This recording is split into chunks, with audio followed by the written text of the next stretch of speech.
We had to extra do the last RT last night because Bowen wanted to trade. He needed to trade. Yeah. So we didn't expect it. So I was planning on preparing for class last night, and then it got more late. I did some, but then this morning I had to do more, and so that was when I was going to do some wonderful chanting on it. Anyways. When you get into a jam like that, you gotta text me. I'll come and help you. I'm around sometimes. I'm not going to. No, you work too much too. No, this week and a half, we have shortage because some are not here. Yeah. But after that, we'll be okay. Yeah. And Balaram is max too, He has to cook yesterday and then do our things and stuff. Yeah. Well, that's okay. Thank you. Just trying to make sure that nobody burns out. Yeah. Well, we want to make sure you don't burn out also. And it will take a lot for me to do that. Thank you. Mine maybe, but your body might have a different idea. So. Thank you. Legal. That's our dancing sisters. They went to pluck flowers or something. Narayanam Namaskritya. Narayanam Namaskritya. Naram Chaiva Narottamam. Naram Chaiva Narottamam. Devim Saraswatim Vyasam. Devim Saraswatim Vyasam. Tato Jaya Mudiraya. Tato Jaya Mudiraya. Before reciting the Srimad Bhagavatam, which is the very means of conquest, one should first offer respectful obeisances unto the personality of Godhead Narayan, unto Narayan Rishi, the supremest human being, unto Mother Saraswati, the goddess of learning, and unto Srila Vyasadeva, the author. Shrinvatam Swakata Krishna, Shrinvatam Sakatha Krishna, Punya Shravana Kirtanaha, Punya Shravana Kirtanaha, Hridyantasto Hibhadrani, Ridhyantastha Vadrani, Vidunoti Suhritsatam, Vidhunoti Suritsatam. Shri Krishna, the personality of Godhead, who is the Paramatma, super soul in everyone's heart, and the benefactor of the true full devotee, cleanses desire for material enjoyment from the heart of the devotee who has developed the urge to hear his messages, which are in themselves virtuous when Properly heard and chanted. Nashta Prayeshu Abhadreshu, Nashta Prayeshu Abhadreshu, Nityam Bhagavata Sevaya, Nityam Bhagavata Sevaya, Bhagavati Uttama Shloke, Bhagavati Uttama Shloke, Bhaktir Bhavati Naishtiki. Bhaktir Bhavati Naishtiki. By regular attendance in classes on the Bhagavatam and by rendering service to the pure devotee, all that is troublesome to the heart is almost completely destroyed, and loving service unto the personality of Godhead, who is praised with transcendental song, is established as an irrevocable fact. So we have a reading from Srimad Bhagavatam. I'm going to find it on my phone. Let's see. It's easier to read the Sanskrit. I have to go back because I was looking at something else. So it's Canto 1. It's Chapter 19, entitled The Appearance of Shukadeva Goswami, and we're on text 15, which is after 14. There we go. So,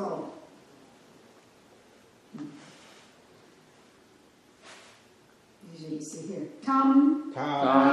Mayopayatam. No. Mopayatam.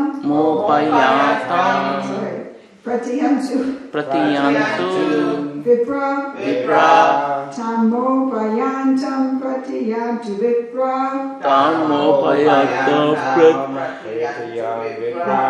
And there's no N in there's mopayatam, I think it's a yantam.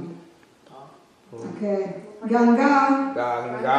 Cha. Devi. Drita. Chittam. Ishe. Ganga cha Devi Drita Chittam Ishe. Ganga cha Devi Drita Chittam Ishe. Dvijo Pashrishta. Dijo Pashrishta. Kuhakas. Takshako. Va. Dvijo Pasrishta Kuhakastakshakova. Dijo Pasrita Kuhakastakshakova. I actually practiced this yesterday, but it doesn't seem like I did. Dashatu. Alam. Gayata. Vishnu. Gatha. Dashatvalam Gayata Vishnu Gataha.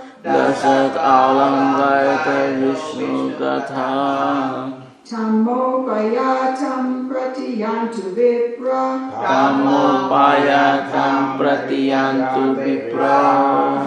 cha Devi Drita Chittamishe.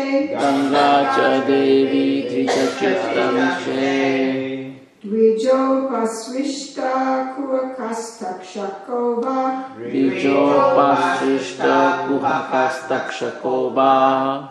Dashatvalam Gayata Vishnu Gataha.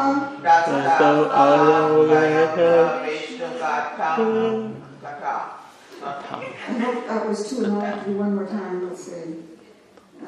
Tamopayatam pratiyantu vipra.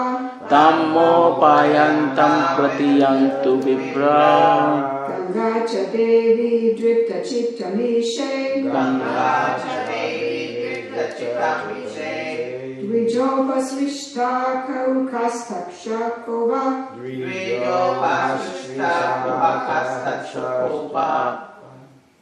Dashatvalam Gayata Vishnu Gataha. sincerely hope that was 3. Yes. Yes. Tam moha payatam pratiyantu vipra Tamopayantam pratiyantu vipraha Ganga cha devi drira chitta mise Ganga-devi-drira-chitta-mise Dijo pasrishta kuhakastakshako va Dvijo-pasrishta-kuhakastakshako-va Dasatu alam gayata vishnu gatha Dasatu alam gayata vishnu gatha. Prabhuji, Sunny, Prabhuji. Okay. You can do it. Tamopayatam pratiyantu vipra Tamopayantam pratiyantu vipra Ganga cha devi drita chittam ise Ganga cha devi drita chittam ise Dvijo pasrasta kuhakastakshako va Dijo pasrishta kuhakastakshako va Tasatu valam gayata vishnu gata Vishnu gatha Tamopayantam pratiyantu vipraha Tamopayantam pratiyantu vipra Ganga-cha-devi-drita-chittam-mise Ganga cha devi drita chittam ise Dvijo-pasrishta kuhakastakshako-va Dijo pasrishta kuhakastakshako va Dasat alam gayata vishnu katha Dasat alam gayata vishnu gatha This is 15 or 14? Tamopayatam pratiyantu vipra Tamopayantam pratiyantu vipra Ganga cha devi dirta chitamise Ganga cha devi Dvijo pasrishta kuhakastakshako va Dasatvalam gayata vishnu gatha Dasat alam gayata vishnu katha. So when did we do 14? Yogendra Prabhu on Friday did 14. No, he did the one before that. He did 13. Anyway, we're doing it now. Wait, did nobody did 14? No. Are you sure? Yeah. Okay. I can read that too. It's okay, we're here. I'll do 16. We shouldn't skip. I'll do 16. You all prepared on this one? What did you do? You did 12, right? I have to look at the book. I think I did No, I did Bhakti Siddhanta. No, on Wednesday, what did you do? Bhakti Siddhanta is Saturday. Okay, so on Wednesday, If you, maybe you can I'll read the book. remind yourself. Yeah. If you quickly see, you can check.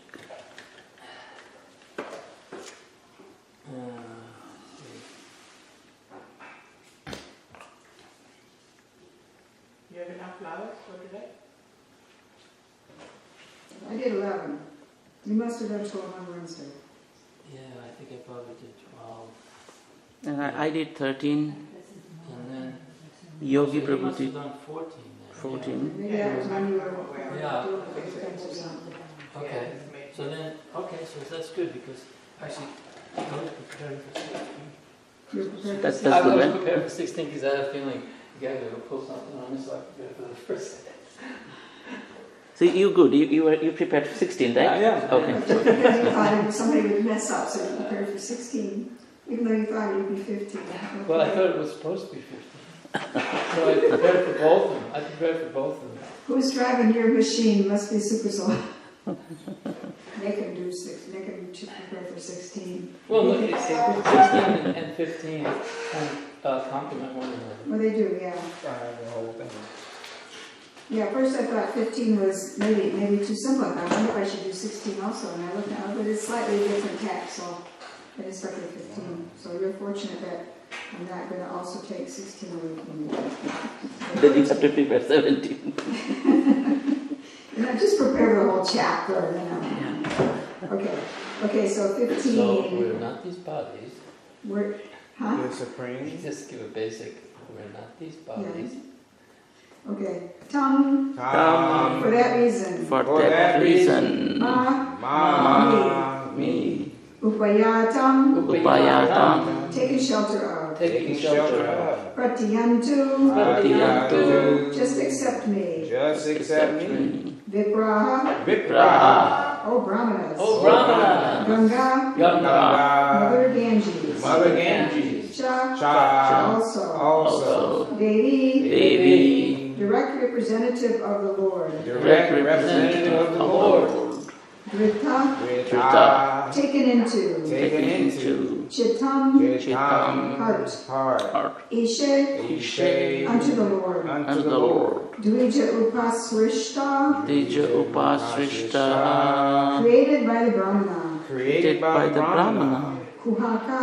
Uhaka. Something magical. Something magical. Takshaka. Akshakaha. The snake bird. The Snake bird. Va. Va. Either. Ear. Dashatu. Dashatu. Let it bite. Let it bite. Alam. Alam. Without further delay. Without further delay. Gayata. Gayata. Please go on singing. Please go on singing. Vishnu Gataha. Vishnu Gataha. Narration of the deeds of Vishnu. Narration of the deeds of Vishnu. So translation and purport by His Divine Grace A.C. Bhaktivedanta Swami Srila Prabhupada. Ki Jai. Srila Prabhupada. O Brahmanas, I'll read the whole thing. Just accept me as a completely surrendered soul, and let Mother Ganges, the representative of the Lord, also accept me in that way, for I've already taken the lotus feet of the Lord into my heart. Let the snake bird, or whatever magical thing the Brahmana created, bite me at once. I only desire that you all continue singing the deeds of Lord Vishnu. So please repeat. O Brahmanas. O Brahmanas. Just accept me as a completely surrendered soul. Just accept me as a completely surrendered soul. And let Mother Ganges, And let Mother Ganges, the representative of the Lord, the representative of the Lord, also accept me in that way. also Accept me in that way. For I have already taken For I have already the taken lotus feet of the the Lord lotus feet of the Lord into my heart. into my heart. Let the snake bird, Let the snake bird, or whatever magical thing the Brahmana created, or whatever magical thing the Brahmana created, bite me at once. bite me at At once. once. I only desire that you all continue I only desire that you all continue singing the deeds of Lord Vishnu. Singing the deeds of Lord Vishnu. Purport. As soon as one is given up completely unto the lotus feet of the Supreme Lord, he is not at all afraid of death. The atmosphere created by the presence of great devotees of the Lord on the bank of the Ganges, and Maharaj Parishit's complete acceptance of the Lord's lotus feet, were a sufficient guarantee to the king for going back to Godhead. He thus became absolutely free from all fear of death. Om Jnana Timirandasya Jnana Shalakaya Chakshur Unmilitam Yena Tasmai Shri Gurave Namaha. I was born in the darkness of ignorance, and my spiritual master opened my eyes with the torchlight of knowledge. I offer my respectful obeisances Unto him. So first, a particular detail is I was wondering if when it said Mother Ganges, I thought, well, he's related to her. She's in his line. But then I thought, no, he's not related. It was broken. And then just to see the line, I made a little diagram, and I saw that the line was broken 3 times since Ganga married Santanu. So 3 times the line was broken, and virtually he's not at all related to Mother Ganga. He's not even related to Santanu. He's not even related to Vasudeva. Strangely, I was broken 3 times. Because first, of course, Bhishma took their vow. So Bhishma would have no offspring. Ganga left, and first Ganga left, and Bhishma took this vow, no further offspring in that line. Then Santanu married Satyavati, who had a relation with Parshuram, Parasara previously, and Vyasadeva was their offspring. When Satyavrata and Santanu's son Vichitravirya died, then Vyasadeva was called in, and he had a relation with the wives of Vichitravirya, so already the line's quite broken.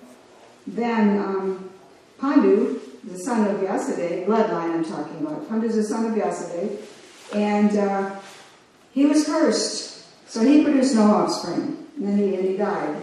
So the Pandavas were born of the union of Kunti with demigods.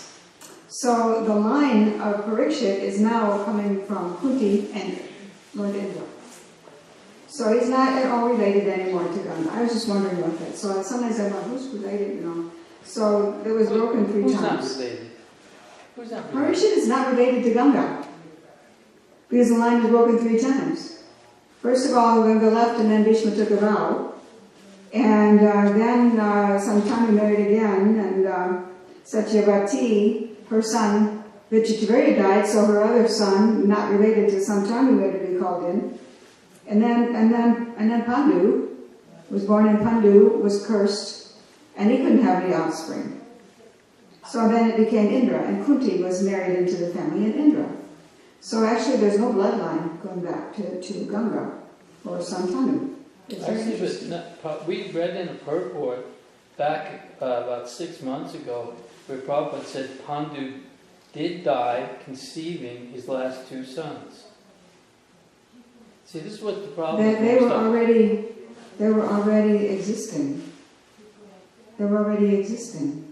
So this is, we brought that up before, but yeah, well, because that's the problem when you start dealing with the Mahabharata, because there's so many versions of it. Yeah. And by the way, on the Veda base, the one that they use, they do have a Bhagavatam and Ramayana, and it's that one that was being sold here, the one that I was quoting from in the past. I think his name is something like Damaraj, Krishna Damaraj. Krishnadharma? Yeah, that one there. That's the one I was quoting from.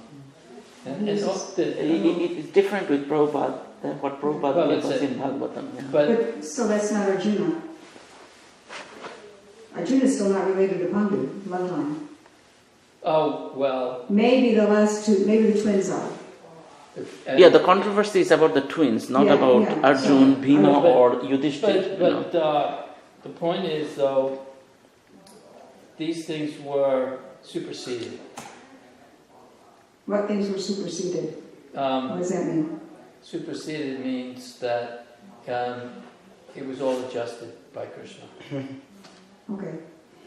Anyway, there were legal lines. There was a legal line, exactly. legally and heir. So, Right. but there was no actual bloodline. Pandu is the grandfather of Parikshit.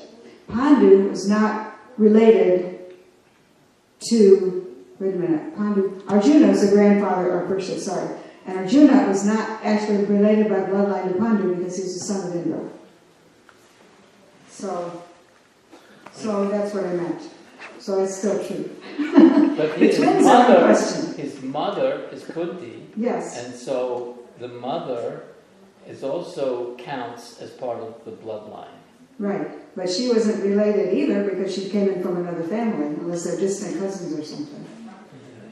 So, Okay. Whatever. Anyway, that was just a side point. Sometimes I get rid of the little side points, the little details, before I get into the actual substance of the purport. That was a side point. Right.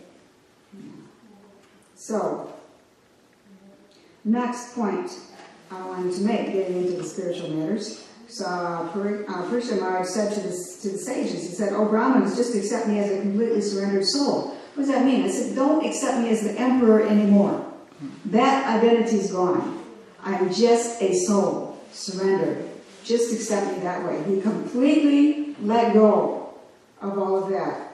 So we can take example, because we have to, sometimes we're attached to things from our previous part of this life. Sometimes, we're moving forward in Krishna consciousness, and sometimes still that matters where we were, So here he's saying, because because his approaching death is very real to him, he has completely let go. So he's not the emperor anymore. It just doesn't matter anymore. And just like all these things in our identity that we're still somewhat attached to are going to be completely irrelevant and gone when we go back to Godhead, or even when we take our next life. But especially when we go back to Godhead, it's all nothing. And so when we prepare for death, we have to let go of all these superficial identities. Prushet is no longer the emperor. And all these sages came to see the emperor, who's going back to Godhead, but he said, just accept me as a surrendered soul. So he's totally detached.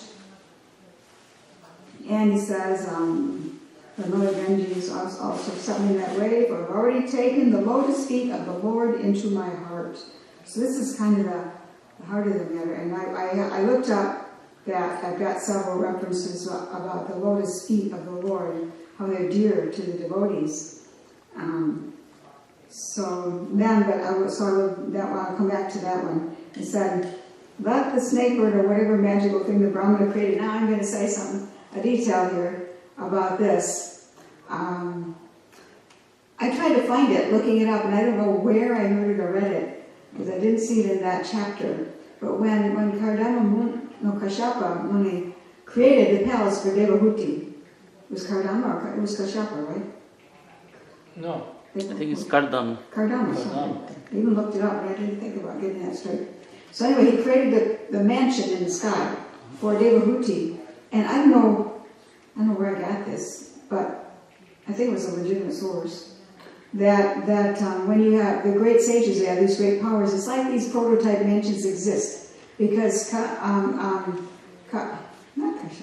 Kardama was amazed at this aerial mansion. So it wasn't necessarily that he meditated and analyzed it and said, he's going to have a tower here, he's going to have a pond here, he's going to have rooms here, and stairs are going to be here. Apparently he qualified for this kind of mansion, and then wow! So because of his great austerities, so he was also amazed. Krishna was amazed when he saw Aghasura. Yeah, Krishna was absorbed in his pastime, and snake forms already existed. Aghasura had the mystic potency to adopt a giant snake form. He didn't really create the concept of snake. No, he was just amazed at how his material energy could work. It's the same thing, but I mean the prototypes are there. So the snake bird that the Brahmana created didn't exactly necessarily mean he thought of the whole idea as a snake bird, because is not Takshaka one of Kadru's sons, one of those snakes? Isn't he one of those snake sons? Yeah, I think so. I think so. Because he actually took a human form when he killed Pariksit. He did. He Yeah. was in the form of a Brahman. And actually, Lord Brahma probably does not create prototypes. The prototypes are there. And Lord Vishnu, he awakens the sense, he creates the senses before there are bodies. So what does that mean? It must mean like some kind of form of prototype that Lord Brahma can then manipulate and organize for his creation. So the prototypes are already created.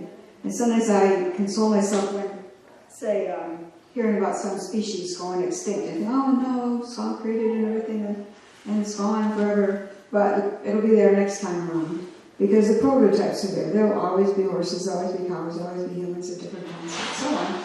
The prototypes are there. So secondary creation. So Brahmana created the dynamic where this snake bird is going to come and kill Pariksit Maharaj.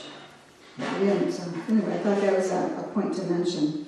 So, anyways, I only desire that you all continue singing the deeds of Lord Vishnu. So, in the purport, Prabhupada said,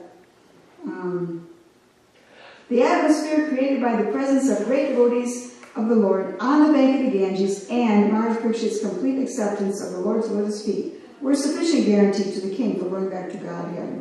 He thus became absolutely free from all fear of death. So this was before Shukadeva Goswami had arrived.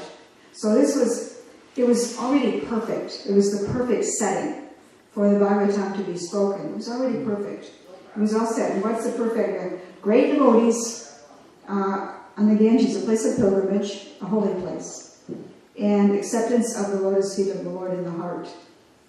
If all of this is there, and if we follow Prabhupada's instructions and accept his whole guidelines and culture and are what we're supposed to be for each other, it's portable. This is what we have. This is the holy place came to us because we're Westerners and we can't all just go sit on the Ganges when we die. The holy places came to us. So we have a holy place right here because the deities are here. And the deities are really Krishna. So this is really a place of pilgrimage. And so many places like this now. The holy places have expanded and they spread out. And the devotees, if we are not, say, great sage, pure devotees like happened in this story. I mean, we don't even see sages these days unless they come in disguise. But Kali Yuga, they're not even interested in coming here. They came, Krishna was on the planet, so they came a lot. Krishna was coming, his plan was coming, they were here all the time. You know, there's something to come for. And Prabhupada said Narada Muni came, we couldn't see him. Narada Muni came because Prabhupada was here. And everybody was chanting, and Prabhupada's ecstasy was, you get kind of like shadow ecstasy, or you get from the great devotee, you get to experience it too.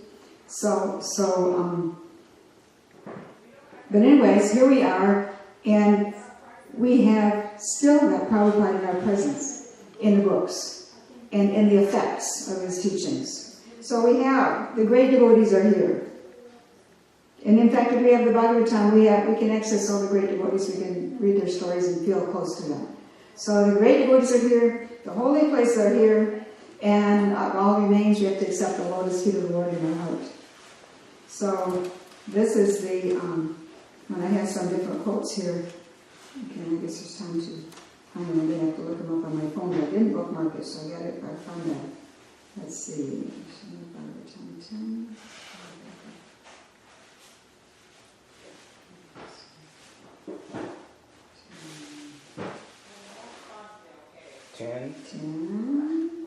86.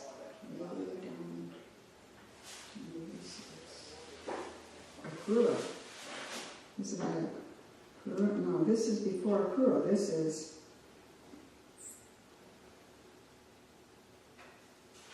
27, 29. Okay, 27. This is about when Krishna went to the kingdom of Mithila. And two devotees search his lotus feet. So I just want to be nice to describe that. 27, 29. Okay, 27 through 29 are combined. When King Bahulashva, okay, so Krishna went there and simultaneously they both invited him. Okay, on the way, Krishna brought all the sages with him too, and stopped in tons of villages on the way, and everybody got to see Krishna, and everybody was so ecstatic seeing Krishna. What is this now? Where is he going? This is when Krishna went to Mithila, the kingdom of Mithila, Okay. or is it kingdom of Videha? I'm sorry, the city of Mithila, and to see two great devotees of his. So this is 10th canto. 10th canto, yeah, that's in the Krishna book too. 86, 27, 29. Yeah, chapter 86, text 27 through 29. It describes this, but I'm leading up to it. And also all the sages came, and also Shukadeva Goswami said, he listed the sages who went, he said, and myself. And I've talked about this before, he was quite a bit more than 16 years before he was speaking to Parikshit Maharaj. So he's just always 16, like the Kumars are always 5. He was always 16. So he was there. So anyways, when King Bahulashva, a descendant of Janaka, saw Lord Krishna approaching his house who's Janaka? Janaka is the father of Sita, right? Yeah. Saw Lord Krishna approaching his house from a distance with the sages, who were somewhat fatigued from the journey. He immediately arranged to have seats of honor brought out for them. After they were all comfortably seated, the wise king, his heart overflowing with joy and his eyes clouded by tears, bowed down to them and washed their feet with intense devotion. Taking the wash water, which could purify the entire world, he sprinkled it on his head and the heads of his family members. Then he worshipped those great lords by offering them fragrant sandalwood paste, flower garlands, fine clothing and ornaments, incense, lamps, argya, and house and bowls. 30. When they had eaten to their full satisfaction, for their further pleasure, the king began to speak slowly and in a gentle voice as he held Lord Vishnu's feet on his lap and happily massaged them. So I guess he's being formal as Lord Vishnu here, but it says Lord Vishnu. Massage them 43. So unfortunately, I have to take off to get the calendar ready for the doctor. Okay. Sorry. I also have to go get ready for cooking. Okay, this is Shruta Day. Let's see if I can have it. Oh, okay, I wanted 33 next. 15 section. Sorry. 33. He says, what person who knows this truth would ever abandon your lotus feet when you are ready to give your very self to peaceful sages who call nothing their own? So this is I'm going to read the whole thing. Sri Balashva said, O Almighty Lord, you are the soul of all created beings. They are self-illumined witness. And now you are giving your audience to us who constantly meditate on your lotus feet. You have said, neither Ananta, goddess Shri, nor unborn Brahma is dearer to me than my unalloyed devotee. To prove your own words true, you have now revealed yourself to our eyes. What person who knows this truth would ever abandon your lotus feet when you are ready to give your very self to peaceful sages who call nothing your own? Is anybody going to do that? You? Okay, 2 people. And there's 2 people back there. Okay, they're here too. Okay. I'm trying. Okay, good. Gives me a little encouragement. I'm here in spirit. Okay. So, so this is Even my body's barely here. Right now. I'm exhausted. so lotus feet. Meditating on the lotus feet is placing yourself at the lotus feet of the Lord is the 4th kind of devotional service. So we have Shravan Kirtana Vishnu Smarana, hearing, chanting, and remembering Vishnu, and then Padasevana, putting yourself, serving the lotus feet, which is the same really as taking the lotus feet, meditating on the lotus feet in your heart, is placing yourself at the lotus feet. So you meditate on the lotus feet in your heart, you place yourself dependent on Krishna at his lotus feet like that. So this is the same thing, and it's one of the kinds of devotional service. So then Shruta Day, going up to text 38. Shruta Day received Lord Achyuta into his home with as much enthusiasm as that shown by King Balalashva. After bowing down to the Lord and the sages, Shruta Day began to dance with great joy, waving his shawl. So 39 and 40. After bringing mats of grass and dark straw and seating his guests upon them, he greeted them with words of welcome. Is that the painting? Yeah, the painting when he's dancing and waving his shawl? Yes. Then he and his wife washed their feet with great pleasure. With the wash water, the virtuous Shruta copiously sprinkled himself, his house, and his family. Overjoyed, he felt that all his desires had now been fulfilled. Let's see. 41.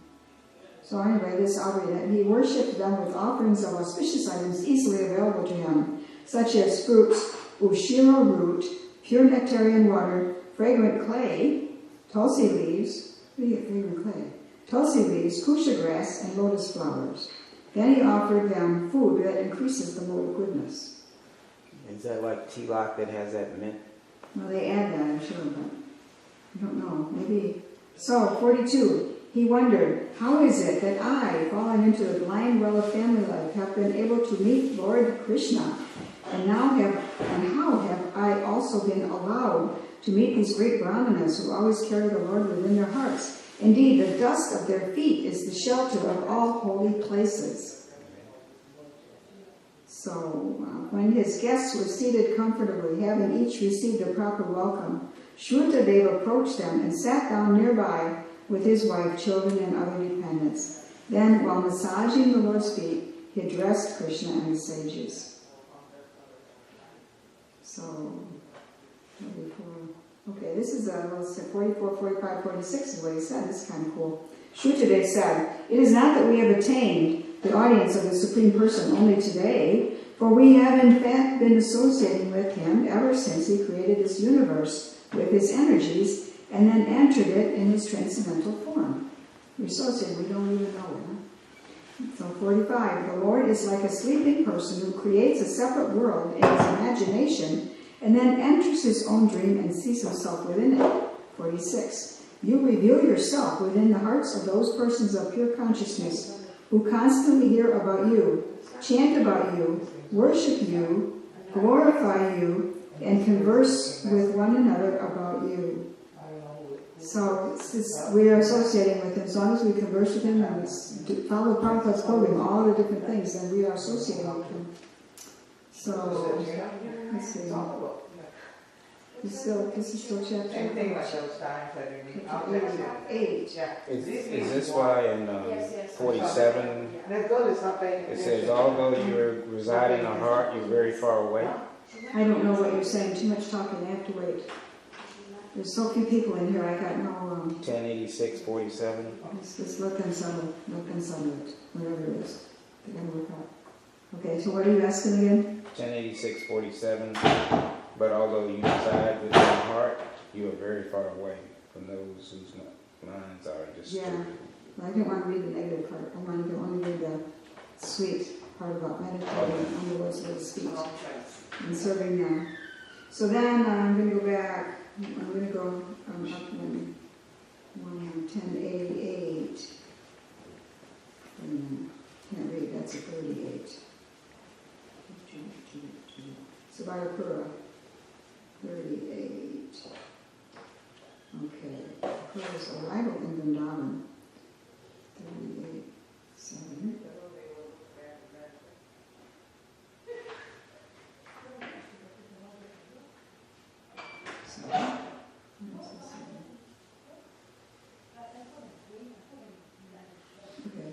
So indeed, this is him on the way.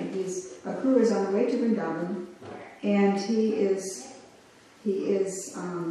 just thrilling, thinking, I'm going to see Krishna, I'm going to see Krishna. So thinking that Kamsa did him a favor.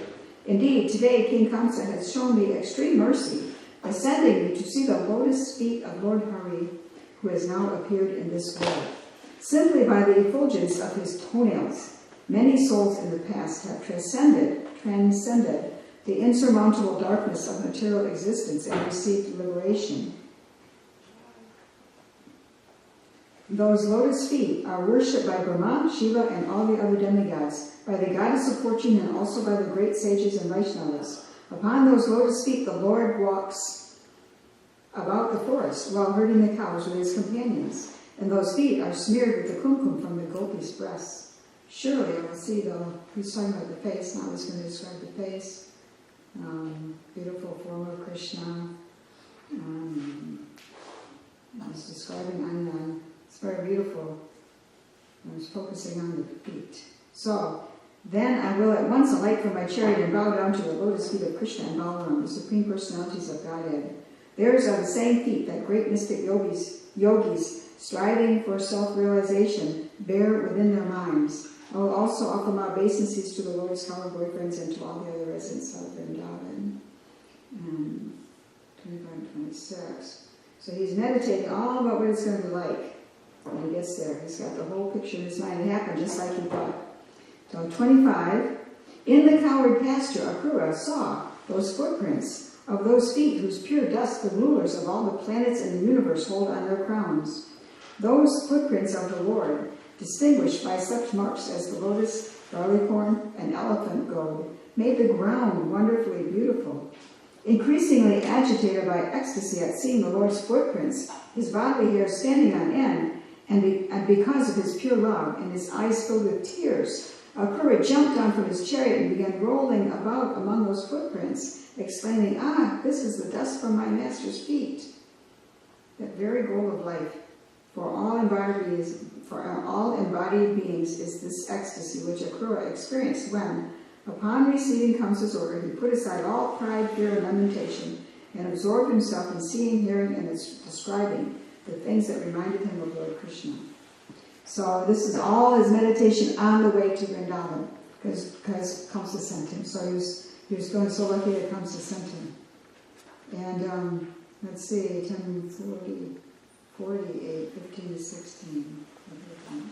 48, oh, way up to 48, 15, 16.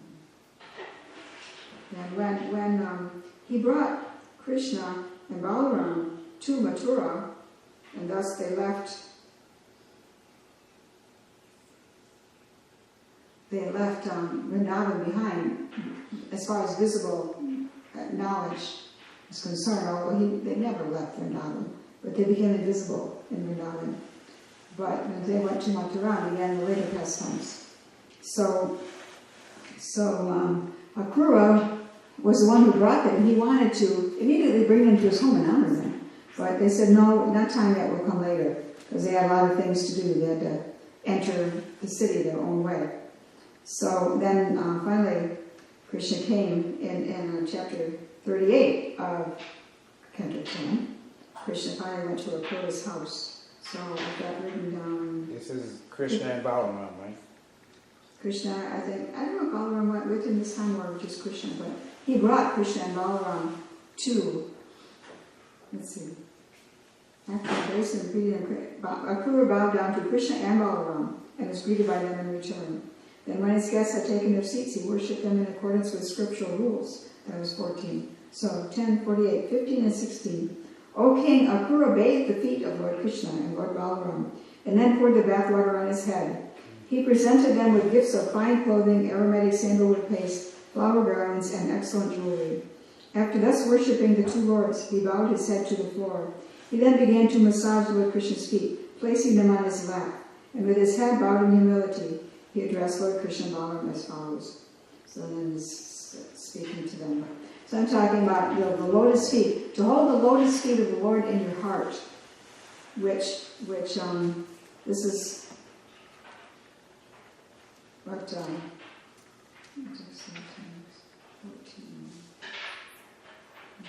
Just accept me with the center soul, for I have already taken the lotus feet of the Lord into my heart.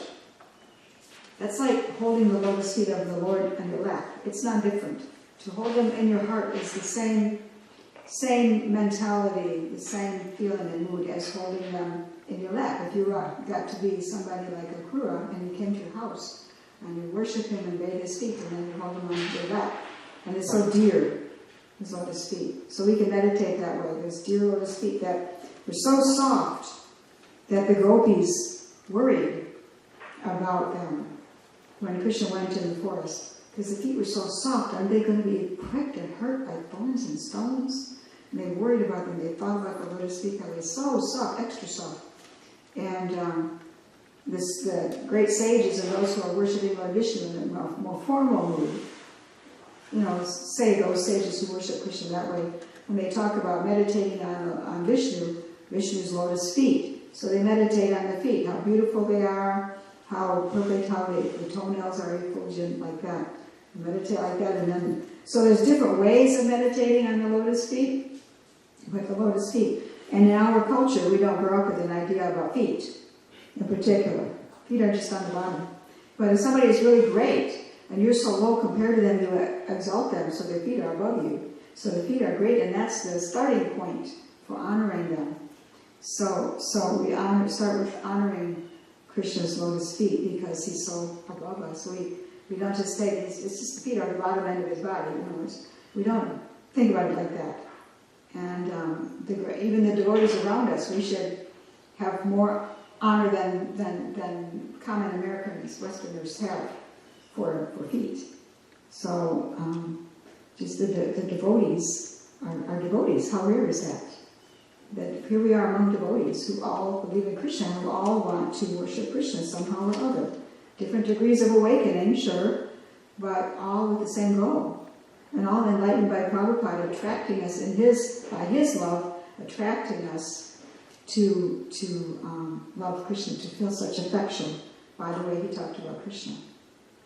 So this is a class about taking the lotus feet of the Lord in your heart, which is the 1/3 of the perfect situation. The holy place is 1/3, He was on the river Ganges. Here we are in a temple where the deities are residing, living Krishna's here. And the gathering of the great devotees, the pure devotees, and all the devotees in Prabhupada's movement are pure in the sense that they understand that our goal is simply to love Krishna, not to go to heavenly planets or something like that. Our goal is to love Krishna. So even though we're not pure as far as getting rid of all our desires and contaminations, we have a pure idea. That's our goal. So to be among those that the pure devotees who were gathered around, the great pure devotee sages, are gathered around Krishna Maharaj on the bank of the Ganges, a holy place, and he had the lotus feet of the Lord in his heart. So even if Shukadeva Goswami had not come, it was perfect. So just go on singing the glories of Lord Vishnu. So that's all you gotta have. You gotta be among devotees who are chanting and hearing like that. Everything was there. Perfect place for the Bhagavatam to be spoken. So you had your hand up now, I guess it's stopping. Right. So the lesson recap was to associate with the devotees in holy places and give them honor. Yeah. And the lotus feet, take the lotus feet of the Lord in your heart. Right. I thought that was really interesting that when the feet of Balaram, Krishna and Balaram were bathed, he took the bath water and dumped it over his head. Sometimes they drink it, sometimes they put it over their head, sprinkle it on their head, sometimes they dump it over their head, All touched. Yeah. You said this was a holy tirtha, and I was talking with Prabhu a couple of years ago here that we should be very, very, very careful about offenses on a tirtha. It's bad to make offenses out in the hitherlands, but when you're on a tirtha, be very careful. And when you're in a temple, be super attentive and careful. Prabhupada said, forgive the minor offenses of one another, because being together and being not purified of all our material contaminations, yet things will happen. So we have to try really hard to avoid offenses, and we also have to forgive one another's minor offenses anyway. If somebody's actually malicious, that's not a minor offense. Yeah. But minor offenses are things people do out of anger and misunderstanding, or just pressures on them or something like that. So or just having different opinions and having hurt feelings and all that. Forgive the minor offenses. Right. If somebody's really malicious, you have to avoid them. Right. Because what can you do? They're just going to be more malicious. So, yeah. That's why the Catholic Church is so focused on their priests, because these things are probably done at churches and their facilities. Well, now you're already on abuse. Yeah, but minor offenses, just yeah, well, no, abuse is malicious. Okay, trying to hurt somebody. Whether it's some kind of uncontrollable habit or whether it's a deliberate plan, you're trying to hurt somebody. That's what abuse is. Or you're trying to take advantage of somebody or something like that. You're not considering that person, you're considering only your own desires. So that's abuse. So obviously, we don't forgive. I mean, if somebody's abusing me, I can try to forgive them, but I should avoid also, because it just occasions more abuse, more offenses. So I should try to avoid them if nothing else can be done about it. Yeah. If somebody has abused me and not realized that they did it and then they're sorry, okay, then that's more like a minor offense. We forgive one another. Well, one event could be considered like an accident, depending on what it was. Yeah. 2, maybe coincidence. Yeah. 3, that's an attack. Yeah. But our duty, if you want to okay, there's material reaction to things. There's managerial situation. You got to do something about something going wrong. Okay, somebody doing something wrong. You got to do something about it. That's why there are managers. That's why there are kings and soldiers and everything. You got to police and policies and courts and all these things. And that's why we should have Kshatriya type persons managing. We should have a temple president and like that. We have to have some authority. Because it's a practical external thing. Things have to be done about things being done wrong. But as far as one's internal life, one has to be able to separate them. If somebody is maliciously offensive, or just somehow toxic, then to avoid more of the same being in the atmosphere, you just stay away from them. Externally, somebody official should do something about it, but internally, just avoid and just keep on thinking about the lotus feet of the Lord, keep thinking about Prabhupada, keep thinking about the holy names, and just purify yourself inside. If you find yourself meditating too much on what the other guy did wrong, it's meditation that's not being given to the Lord, and it's not elevating. And so, this is the lotus feet of the Lord are so dear that you take them into your heart like you would take them on your lap and cherish and massage them like that. So that's what this verse is about. That and the gathering of the devotees in the holy place. So it's perfect for someone going back to Godhead. Lotus feet of the Lord in your heart, devotees around, holy place, go back to Godhead. So he says in the purport here. I'll read that verse. That word. Yes. And so as we want to not completely unto the lotus feet of the Lord, he is not at all afraid of death. The atmosphere created by the presence of great sages of the Lord at the bank of the Ganges, and on the bank of the Ganges, and March Krishna's complete acceptance of the Lord's lotus feet, were sufficient guarantee for the king's going back to Godhead. Then he became free from all fear of death. And I was trying to think of an example, I can't, but in general, we all know that thing, that difference where we're thinking about some fear, maybe not of death, but ultimately all fear goes back to fear of death. But maybe not particularly of death, but some fear, and then think of Krishna, and then feel, not so afraid anymore. So I think everybody's got some experience of that. Anything else?